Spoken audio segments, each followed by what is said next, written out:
आज मैं उस आरएसएस का जो कभी सामाजिक न्याय की बात नहीं करती थी। अभी कल मैं न्यूज़ 24 देख रहा था।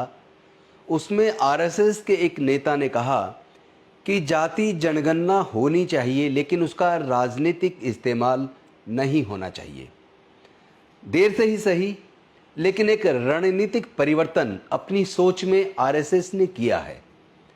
जो सामाजिक न्याय की लड़ाई फूले, साहू, अंबेडकर, पेरियार से शुरू हुई, मान्यवर कांसीराम साहब उस लड़ाई को एक नई दिशा दे पाए और उसके बाद लालू प्रसाद यादव, मुलायम सिंह यादव और उनसे अगर पीछे जाएं तो कर्पूरी ठाकुर, रामस्वरूप वर्मा, जगदेव बाबू कुशवाहा, उन सब हमारे महापुरुषों ने जिस सामाजिक न्याय की लड़ाई को लड़ा था, वो जो हिस्सेदारी भागीदारी की बात करते थे, वो जो जाति के आंकड़े की बात करते थे, आर्थिक और शैक्षणिक सर्वे की बात करते थे, आज पूरे देश की राजनीति हमारे तमाम उन मुद्दों की तरफ, चाहे जाति की जनगणना हो, चाहे वो आर्थिक और शैक्षणिक सर्वे हो, आज पूरे देश की राजनीति उन्हीं मुद्दों के इर्द गिर्द आ गई है जिस मुद्दे पर फूले, साहू, अंबेडकर, पेरियार और फिर मान्यवर कांसीराम साहब ने एक लंबा संघर्ष किया।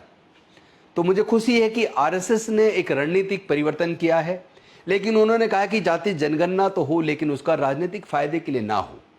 लेकिन ये जो लाडली बहना की स्कीमें आ रही हैं, चाहे वो महाराष्ट्र की सरकार लाई हो, चाहे इससे पहले मध्य प्रदेश की सरकार लाई हो या कोई और सरकारें लाई हो, वो चुनाव से एकदम पहले ही क्यों आती है? 5 साल की जब सरकार पूरे होने को होती है तब स्कीम आती है। इसका मतलब राजनीतिक फायदे के लिए तो सरकारें, राजनीतिक पार्टियां समय समय पर स्कीमें लाती हैं। हो सकता है कि जाति जनगणना की भी, आर्थिक और शैक्षणिक सर्वे की भी लोग राजनीतिक फायदा उठाएं, लेकिन मैं धन्यवाद करूंगा कि कम से कम सोच में एक परिवर्तन आया और हमारी वो लड़ाई कुछ हद तक आगे बढ़ी। इसके साथ साथ मैं एक बात और कहना चाहता हूं, चाहे अब से 500 साल पहले या 200 साल पहले या 300 साल पहले किसी राजा ने किसी को एक बहुत बड़े जमीन का टुकड़ा गिफ्ट कर दिया हो, मनसबदारी प्रथा थी, राजशाही थी, राजतंत्र था, और जो रजवाड़े हुआ करते थे उनके बीच में जो रियासतें हुआ करती थी, तो रियासतदार को एक ज़मीन, बहुत बड़ी ज़मीन दे दी जाती थी। वहाँ काश्तकारों को भी ज़मीन देने का अधिकार उस वक्त के वहाँ के जो रजवाड़े होते थे उनको होता था। लेकिन एक बहस जो शुरू की है, एक चिंतन जो शुरू किया है, वो माननीय सर्वोच्च न्यायालय ने शुरू किया है। जो जजमेंट 1 अगस्त 2024 को माननीय सर्वोच्च न्यायालय ने 7 जज की बेंच ने दिया था, और उसने कहा था कुछ आईएएस का बेटा आईएएस बनता जा रहा है, कुछ ही लोग रिजर्वेशन का लाभ उठाते जा रहे हैं। तो उस सवाल ने 2-3 सवाल पैदा कर दिए। एक तो सवाल ये पैदा कर दिया कि सर्वोच्च न्यायालय और उच्च न्यायालयों के अंदर गिने चुने 200-300 परिवार के लोग ही 70% के आसपास पदों पर जज बनते हैं। तो ये प्रथा टूटनी चाहिए। एक तरफ हमारे देश के राष्ट्रपति जी चिंता जाहिर कर चुके और कह चुके हैं कि सर्वोच्च न्यायालय, उच्च न्यायालयों में जजेस बनने के लिए भी एक रिटर्न एग्जाम होना चाहिए, एक national appointment, judicial appointment commission होना चाहिए जिसके माध्यम से जजों की नियुक्ति हो। अभी तो ये है कि ये भी एक तरह की एक लेटरल एंट्री है। एक तरफ हम लेटरल एंट्री का सारी राजनीतिक पार्टियां विरोध कर रही हैं, लेकिन दूसरी तरफ सर्वोच्च न्यायालय और उच्च न्यायालयों के द्वारा कोलिजियम का जो सिस्टम है वो एकदम लेटरल एंट्री को ताकत देने वाला है। चंद परिवारों के बच्चों को direct supreme court, high court में जज बनाने वाला जो ये लेटरल एंट्री है, जो कोलिजियम के माध्यम से शुरू होती है, ये कोलिजियम सिस्टम आखिर कब टूटेगा? तो एक तो सवाल ये कि ये कोलिजियम सिस्टम टूटना चाहिए। कोलिजियम के माध्यम से जो लेटरल एंट्री होती है, सीधी भर्ती होती है डायरेक्ट केवल इंटरव्यू से, वो सिस्टम ब्रेक होना चाहिए। कहीं ना कहीं न्याय के सिद्धांत को कमज़ोर करने वाली ये प्रथा है। ये कोलिजियम सिस्टम एक ऐसी बीमारी बन गई है जिसमें चंद परिवार, दादा जज, पोता भी जज, पिता भी जज, सब परिवार के कई एक परिवार में कई जगह तो 10-10, 15-15 हाईकोर्ट, सुप्रीम कोर्ट में जज हैं। ऐसा नहीं हो सकता कि बाकी परिवारों में काबिल बच्चे नहीं होते। तो ये जो कब्जा है कुछ खास परिवारों का, ये टूटना चाहिए। दूसरी बात, जो कोर्ट ने जो जजमेंट दिया, उस जजमेंट से एक बात और निकल कर आती है कि न्याय मिलना चाहिए, सबको मिलना चाहिए। और उसके लिए जरूरी है जाति की जनगणना, एक इंपीरिकल डाटा होना चाहिए जिसमें शैक्षणिक आर्थिक सर्वे होना चाहिए। तो वो पूरा का पूरा डाटा कैसे कलेक्ट होगा, ये सरकारों की जिम्मेदारी है, ये करना चाहिए। लेकिन मैं तो इस बात से खुश हूँ कि आरएसएस जैसी संस्था जो हमेशा से जाति जनगणना की हिस्सेदारी भागीदारी का विरोध करती थी, कहीं ना कहीं आज हम लोग वर्षों के संघर्ष के बाद कामयाब हुए कि वो भी झुकने को मजबूर हुआ और उन्होंने रणनीतिक परिवर्तन अपनी सोच में किया है। तो ये जो ज़मीनें हैं जो रजवाड़ों ने कभी किसी को दे दिया, किसी मनसबदार को दे दिया, एक आदमी पे हजारों एकड़ ज़मीन है, एक आदमी पे एक गज ज़मीन नहीं है, तो ये डिस्पैरिटी क्यों? और वर्षों से जो परिवार उस दान की मिली हुई ज़मीन को, पट्टे जो उनको मिले, उस ज़मीन को जो 300 साल 400 साल से जिनका परिवार जिस पे पैसे कमाते आ रहा है और लैंड एक्वायर हुई सरकार से करोड़ों रुपए का मुआवजा ले लिया है, मैं पूछना चाहता हूँ कि क्या ये ज़मीनें कोई अपनी माँ के पेट से लेके पैदा हुआ है? अगर नहीं तो कुछ ही परिवारों का उन पे सालों दर साल कब्जा क्यों है?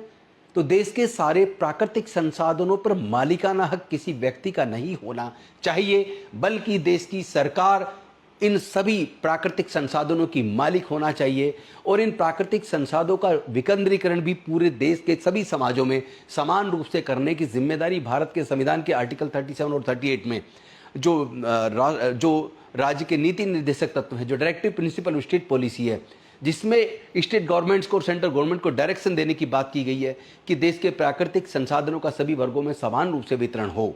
तो मैं ये कहना चाहता हूँ, देश के तमाम प्राकृतिक संसाधनों का, चाहे वो खेती की ज़मीन हो, जल जंगल ज़मीन या कोई और जो अनेक प्रकार की खाने हैं जहाँ उत्खनन होता है, अरबों खरबों रुपये पैदा होता, उसका कोई भी व्यक्ति मालिक कैसे हो सकता है जब वो अपनी माँ के पेट से लेकर पैदा नहीं हुआ? इसका मतलब ये मालिकाना हक खत्म होना चाहिए, मालिक सरकार होनी चाहिए और उसमें अगर सरकार सब में समान रूप से पट्टे बांट दे, लेकिन मालिक खुद सरकार रहे, और ये जब तक नहीं होगा तब तक न्याय नहीं होगा, तब तक सामाजिक न्याय का सिद्धांत फेल होता रहेगा। सुप्रीम कोर्ट के अंदर हो, चाहे वो मीडिया के अंदर हो, चाहे वो कॉन्स्टिट्यूशनल पोस्ट पर हो, तमाम जगह पर कुछ खास वर्गों का जो कब्जा है उसने देश के 90% लोगों को संसाधनों से दूर कर दिया है। मैं समझता हूँ प्राकृतिक संसाधनों का भी राष्ट्रीयकरण होकर और समान रूप से वितरण होना चाहिए। और ये जो एक एकाधिकार है, जो मोनोपोली कुछ खास वर्गों की है, जो देश में 10% लोगों के हाथ में देश का 90% संसाधन है, धन संपत्ति सब कुछ 10% के हाथ में है, और उसमें भी 100 परिवारों के हाथ में लगभग देश का 75% जो पूरा संसाधन है, जल जंगल जमीन धन संपदा इंडस्ट्री व्यापार सब कुछ, जो 100 परिवारों के हाथ में देश का 75% सारी संपदा है, ये कब्जा देश में एकाधिकार को जन्म देता है, मोनोपोली को जन्म देता है, जिससे अनेकों वर्ग पिछड़ गए हैं। उनको न्याय की ज़रूरत है और न्याय की लड़ाई जो हमारे महापुरुषों ने शुरू की थी आज सही दिशा में बढ़ गई है। तमाम राजनीतिक पार्टियां उन मुद्दों को, सामाजिक न्याय के मुद्दों को, चाहे जाति की जनगणना हो, चाहे लेटरल एंट्री हो या हिस्सेदारी भागीदारी की बात हो, उन सारे मुद्दों को तमाम पॉलिटिकल पार्टीज आज अपने राजनीतिक एजेंडे में शामिल कर चुकी हैं। तो ये सामाजिक न्याय के एक लंबे संघर्ष की जीत है। इसके लिए मैं तमाम बहुजन समाज के लोगों को, नेताओं को, सबको शुभकामनाएं देता हूं, बधाई देता हूं। और मैं उम्मीद करता हूं कि जो एक चिंता सुप्रीम कोर्ट ने भी जो जाहिर की थी अपने उस जजमेंट के माध्यम से कि कुछ ही लोग क्यों काबिज रहें, बाकी को भी हिस्सा मिलना चाहिए, तो मैं समझता हूं कि केवल सरकारी नौकरी में तो 3% केवल पूरे देश का धन खर्च होता है, बाकी क्षेत्रों पे तो बाकी हिस्सेदारी भागीदारी की बात ना कोर्ट करता है ना सरकारें करती हैं। तो आज 3% के साथ साथ बाकी के बचे हुए 97% में भी हिस्सेदारी भागीदारी की बात करनी होगी। हम इस लड़ाई को सही दिशा की तरफ लेके जा रहे हैं। मैं तमाम राजनीतिक पार्टियों के नेताओं से निवेदन करता हूं, खासतौर पर बहुजन समाज के नेताओं से निवेदन करता हूं, आप वोट बैंक की राजनीति को खत्म कीजिए और सामाजिक न्याय के सिद्धांत पर आके काम कीजिए। अगर आप रिजर्व सीट से जीत के जाते हैं तो आप जिन समाज से जीत के जाते हैं उन समाज के मुद्दों को भी उठाइए और संसद को मजबूर कीजिए, विधानसभाओं को मजबूर कीजिए कि वो अनुसूचित जाति, जनजाति, पिछड़े वर्ग व अल्पसंख्यक समाज की कोई अवहेलना ना करें, उनके मुद्दों की अवहेलना ना करें। और साथ ही साथ मैं सर्वोच्च न्यायालय की जो जजमेंट अभी कल आई उसका भी धन्यवाद करता हूं। आपको याद होगा, अभी मैंने कुछ दिन पहले फेसबुक लाइव किया था जिसमें मैंने कहा था कि लोग टूट जाते हैं एक घर बनाने में, लेकिन कुछ लोग तरस नहीं खाते बस्तियां जलाने में। सरकारें खुद न्यायालय बन गई हैं, सरकारें खुद जो काम न्याय के द्वारा, न्याय का काम जो न्यायालयों को करना चाहिए, वो बिना जांच के किसी को आरोप लगने मात्र पे जो सरकारें बुलडोजर चला के लोगों के घरों को तबाह कर रही थी, परिवारों को तबाह कर रही थी, उसके ऊपर सर्वोच्च न्यायालय ने आखिर कल ये डिसाइड कर दिया कि हम एक पॉलिसी बना के सभी सरकारों को देंगे ताकि किसी के घर को बुलडोजर चला के गिराया ना जा सके, किसी को तबाह ना किया जा सके। आरोपी अगर कोई है जिसके ऊपर आरोप लगे हैं तो उसको न्यायिक तरीके से, कॉन्स्टिट्यूशनल तरीके से उसके खिलाफ कार्रवाई होनी चाहिए। और अगर किसी ने अवैध निर्माण भी बनाया है तो उसकी तोड़ने की भी कानूनी प्रक्रिया है जिसको फॉलो किया जाना चाहिए। अगर नहीं होता है, आप जाति धर्म देख के लोगों के ऊपर बुलडोजर चला के उनके घरों को जलाएंगे, तोड़ेंगे, तो ये न्याय के खिलाफ होगा, ये मानवता के खिलाफ होगा। तो मैं समझता हूँ कि सभी लोगों को, सभी राजनीतिक पार्टियों को भी, सभी नेताओं को भी और समाज के सभी वर्गों को सुप्रीम कोर्ट की इस जजमेंट का धन्यवाद करना चाहिए। साथ ही साथ सुप्रीम कोर्ट का मैं आज इस बात के लिए भी धन्यवाद करता हूं कि पीएमएलए एक्ट जो है, पीएमएलए, उसके तहत जो लोगों को, विपक्ष के खासतौर पर नेताओं को जो मुकदमे बनाकर जेल में डालकर सालों साल जेल में रखा जा रहा था, उसके ऊपर सर्वोच्च न्यायालय ने आखिर ये कल तय कर दिया कि अब और नहीं, किसी को लंबे समय तक किसी का लाइफ लिबर्टी का फंडामेंटल राइट को वायलेशन नहीं किया जा सकता। तो लाइफ और लिबर्टी को प्रोटेक्ट करने का जो जजमेंट सुप्रीम कोर्ट ने दिया है, मैं उसके लिए भी सर्वोच्च न्यायालय का हृदय की गहराई से धन्यवाद करता हूं और तमाम देशवासियों से कहता हूं कि सामाजिक न्याय के सिद्धांत को सब लोग अपना लो। अगर उत्पीड़न जारी रहेगा, समाज बटेगा, और समाज बटेगा तो दंगे भड़केंगे तो देश की एकता और अखंडता के लिए खतरा पैदा होगा, जो किसी भी कीमत पे हमें होने नहीं देना है। देश में कानून का शासन है, संविधान का शासन है, संविधान ही सर्वोपरि रहना चाहिए, व्यक्ति सेकेंडरी होना चाहिए, देश का संविधान प्राइमरी होना चाहिए। बहुत बहुत धन्यवाद। नमो बुद्धाय। जय भीम, जय भारत, जय संविधान, जोहार।